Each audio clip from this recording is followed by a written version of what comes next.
Please be seated. Please sit down. Please be Out of seated. here. 2 minutes. No. Please be seated. This is a free Get out of here. public event, but there are many people who Get are out. not. Get out of here. I want to hear what she has to say. Well, go on outside. I don't. It's a long question. Please be Sit seated. down. Tom, you Sit were down. here. Sit down. Sit down. I'd be happy to take your question and any other questions afterwards. I'm going to devote more than half of the time for questions and answers. So The problem is Sit there are down. 100,000 people Sit down. who could not come today and ask you questions. There are over 600 men who could not ask you One thing we Is it words One thing we of need one to have man to for do one podcast? is to remove somebody. I'm sorry, he said no. He was solitary confinement. Bring over. For 5 years. Shut up. Bring over. Take my blood. Bring over. Take my death. Take your hands off her. Take the evidence. Take your hands off her. Send them to the world. Take your hands Send them to the off her. judges and the people of conscience. Send them to the world. Let them bear the burden of this innocent soul. Let them bear this burden before the world. Non-violent human being. Let them bear this burden before history and before their children of this sinless and wasted soul.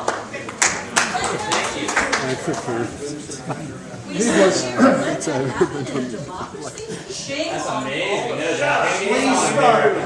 We don't allow repression of free speech, ma'am. Who just spoke? How are we repressing anyone's free speech, sir? How? By You're refusing to let speaking. Mr. You You're speak. about to speak. You were trying to stop him from speaking. I'm not trying to This is stop anybody. un-American. I'm trying to have This a is the base of tyranny. You are a Please, tyrant. sir. You've got I'm a to tyrant, sir. Sir, I have no power. I have no power, sir. None. Ladies and gentlemen, this isn't an issue of free speech. I beg to differ. Mr. Yu here, it's not his words, it's been his actions that have led to Okay. death. Please sit down. Please sit down. We didn't come here to listen to you, and I would ask you to sit down so we can enjoy what we came here. Sit down. Please sit down. Violating the Constitution. Please sit down. We'll have to remove it. Murdering people are violating our rights to listen to this man, Mr. Yu. That's why we came here. It's our rights and civil rights about free speech, and you guys know that. Sir, please sit down. Let the program go on, please. Please. much better that time. Thank you. Thank you all very much. Now let's listen to our speakers.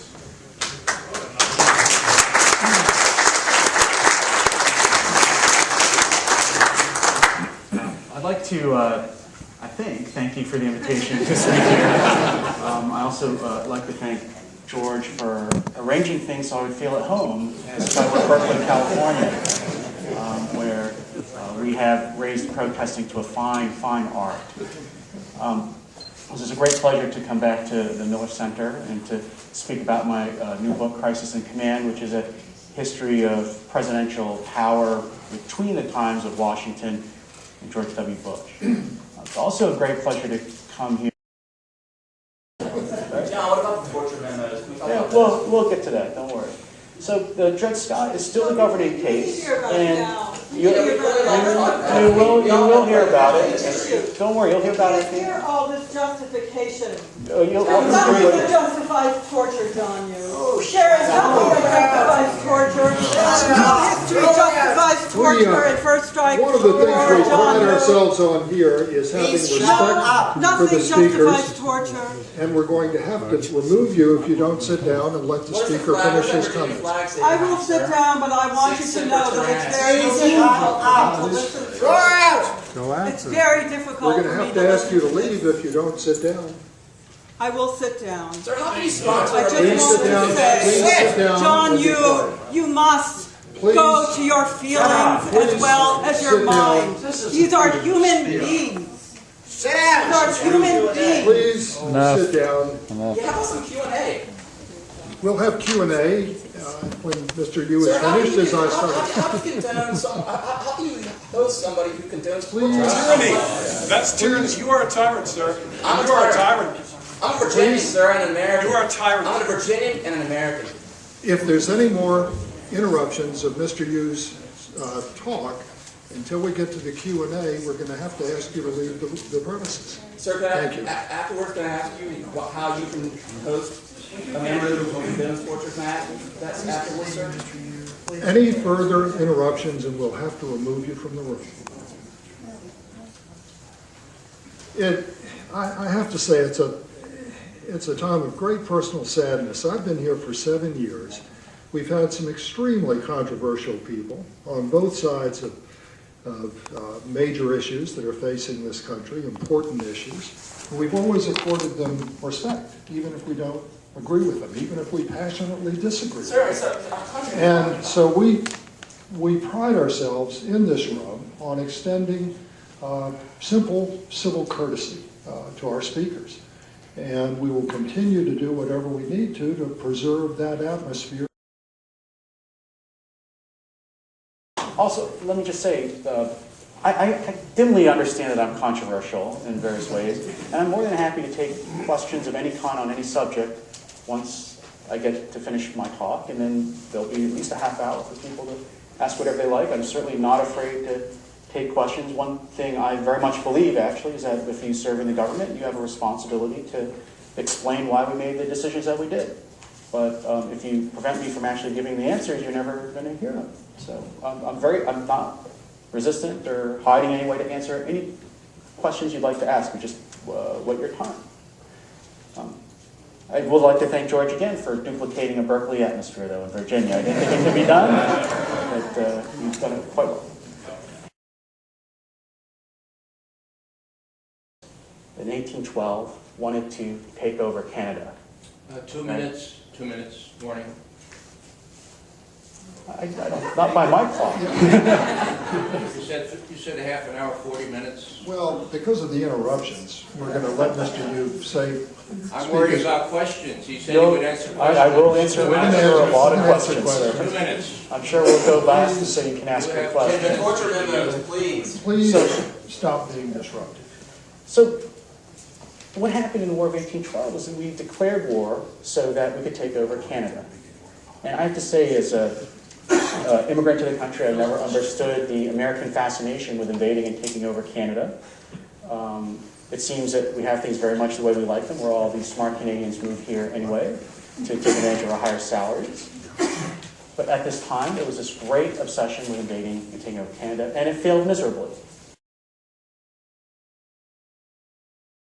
Extremely lucky that we ended with essentially a draw. It's a filibuster. 2 minutes. Please, So, get rid of this man. If there are any more disruptions, sir, I'm sorry we're going to have to remove this guy. a lot more than that, I'm afraid. But because of the War of 1812, you can see, I think, part of the thesis, which is that Madison thought, as president, that it was not his decision whether the United States ought to go to war or not. He didn't think, as president, he had the power to stop the country from going into war. He thought it was up to Congress. And I think a president with a broader view of his authority would at least have said, I'm not going to allow a declaration of war to go forward, and if he declared it, I'm not going to wage it as commander-in-chief. But the narrow view of his office prevented him from doing that.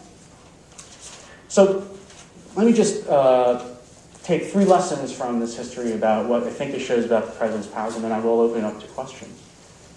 One is that, at least in my view, what the framers did when they created the presidency was to create a part of the government that was in existence specifically to handle emergencies, unforeseen crises, and war. If you look at the Federalist Papers, they describe the presidency as being there because they knew Congress could not handle and could not anticipate future emergencies.